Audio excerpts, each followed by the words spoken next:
If I Should Die by Donevy Westphal. Available through Amazon, Barnes & Noble, and other retailers. Ruth hurried inside with light, quick steps, rushed up the stairs with Julius trailing behind. Mrs. MacDonald trailed behind as she heard movement continue through the upstairs. "Oh, no!" Ruth gave a sudden cry. "What is it?" Mrs. MacDonald arrived at the door of the room at the same time as Julius. The aroma of an earthy, flowery perfume drifted on the air. "Most of my valuables are at the other house, but I had my brother Reuben's pinky ring on a chain here in this jewelry tree.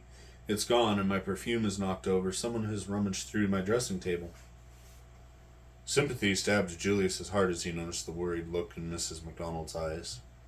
"Maybe we should go downstairs and sort this out." "Who would rummage through Ruth's stuff? If I ever found out, for sure." Michael's face appeared foreboding as he shoveled sausage and scrambled eggs onto his plate. "I have an appointment that I'm late for." "What were you looking for outside, Julius?" Ruth asked. "Clues." "What kind of clues?" asked Mrs. MacDonald. Her food grew cold while her fingers tore at the napkin in her hands. "Clues as to who stole the film out of my camera case," Julius said. All eating at the table ceased, and 3 pairs of eyes stared at him.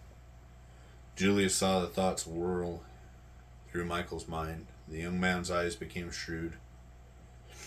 Recalling the prize in his pocket, Julius pulled it out. He opened the handkerchief wrapped around it. "I found this in the front yard by the fence," he said. "What is it?" Mrs. MacDonald asked. Ruth peered at it as if it were some loathsome creature. "It's a matchbook from the Den of Iniquity." She pulled it closer and used a butter knife to open the flap. "It's missing 3 matches and was dropped sometime this morning after the dew went off. We've never had burglars before, Mr. Armstrong." Julius's eyes narrowed. "What else do you make of this?" Her eyes held a faraway look as she replied, "I need more time." The man sorted through the pictures. There were pictures of kids, cows, chickens, even some stupid pigs, but the ones he wanted from Mom and Pop's restaurant were not here. He snorted with disgust. That guy, whoever he was, must be smarter than he looked. But wait! The man stopped. His heart throbbed. His hand shook violently.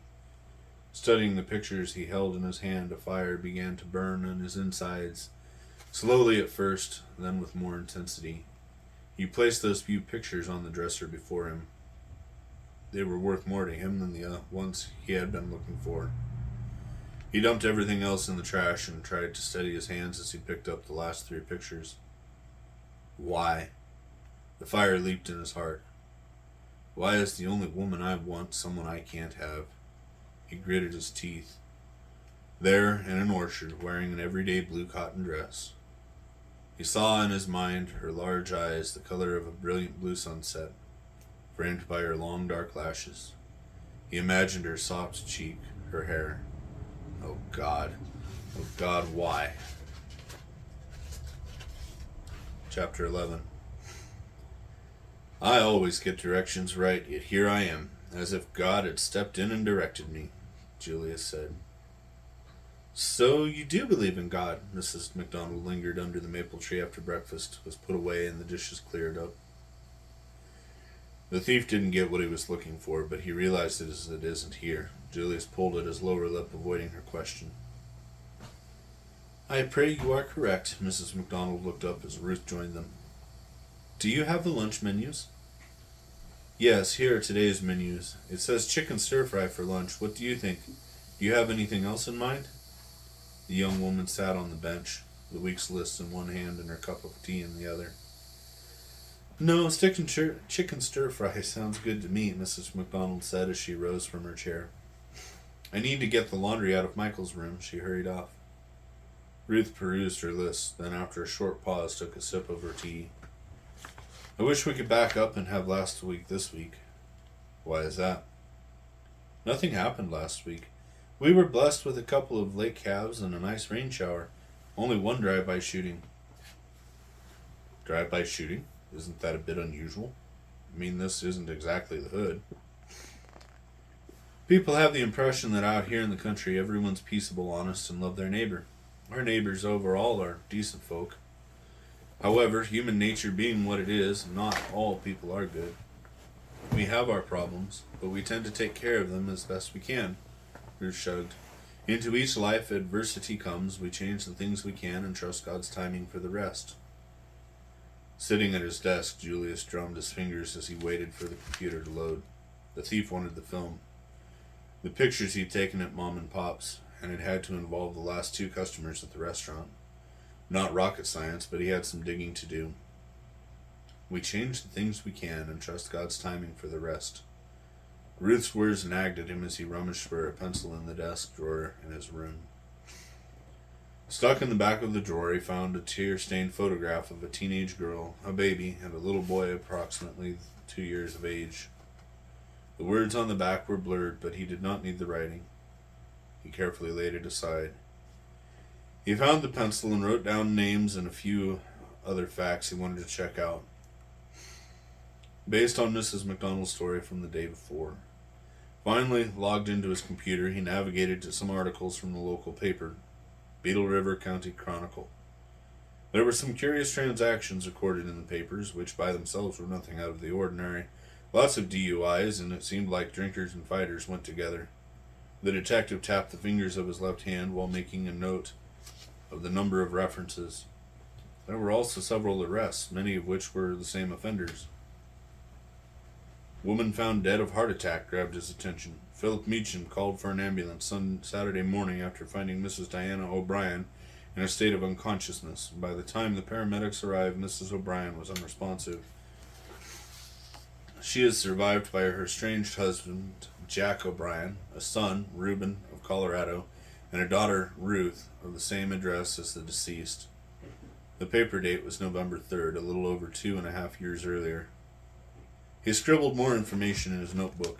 He checked through the files and pictures Director Meyer sent him, and several of which he printed off to put in his detective board. The detective board was hidden behind the antique dressing screen. There were 5 pictures: Alberto Meister, Philip, David, and Ralph Meacham, and Diana O'Brien. Julius looked at his watch and frowned. Still no message from Shields regarding Junko. This was not like her at all. They should have been out of Tokyo and into their safe lodgings by now. He glared at his computer, shut it down, and then stood and stretched. Need a break. This afternoon is pleasant. Julius brought a glass of tea outside to sit with his hostess. A little more breeze would be nice. Mrs. McDonald sat in the shade of the maple tree. Picking up a handful of fresh green beans out of her small basket, she snipped them. I've wondered about parking my car out of view, he said.